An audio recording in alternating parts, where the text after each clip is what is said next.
மறைந்த நடிகர் மதன் பாப் உடலுக்கு அஞ்சலி செலுத்திய பிறகு முன்னாள் அமைச்சர் டி ஜெயக்குமார் சில நினைவுகளை பகிர்ந்து கொண்டார். அந்த காட்சிகளை நாம் பார்க்கலாம்.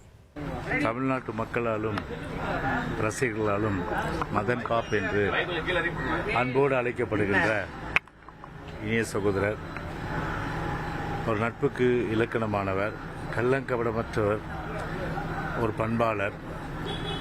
அது மட்டுமல்ல, அவருடைய வாழ்க்கையை நான் இந்த முறையிலே அவர் ஒரு பண்பாளர், ஒரு நல்ல நட்பாளர் என்று சொல்லும்போது கூட ஒரு பன்முகத்தன்மை கொண்டவர்கள் தான் நிச்சயமாக நான் இந்த நேரத்தில் குறிப்பிட்டாக வேண்டும். ஒரு இசையமைப்பாளர் மட்டுமல்ல, அதுவும் குத்துச்சண்டையிலே ஒரு சார்பட்டா பரம்பரையிலே ஒரு குத்துச்சண்டை வீரர் என்பதிலே கூட நான் உண்மையிலே பெருமை கொள்கின்றேன்.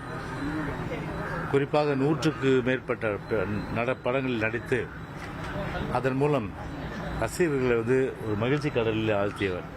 தனக்கென ஒரு முத்திரையை திரைத்துறையிலே பதித்தவர்.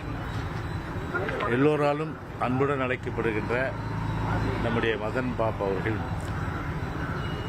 பன்முகத்தன்மையிலே, குறிப்பாக ஒரு இசையில் என்று சொன்னால் ஏதோ அதாவது ட்ரம்ஸில் ஒரு ஸ்பெஷலிஸ்டாக இருப்பாங்க, அது கிட்டாரில் ஸ்பெஷலிஸ்டாக இருப்பாங்க. அதே போல் சில வகை இன்ஸ்ட்ருமெண்ட் என்று சொல்லக்கூடிய அந்த வாத்தியக்கரில் ஸ்பெஷலிஸ்ட், அதாவது ஒரு விசேஷ ஒரு திறமை மிக்கவர்களாக இருப்பாங்க.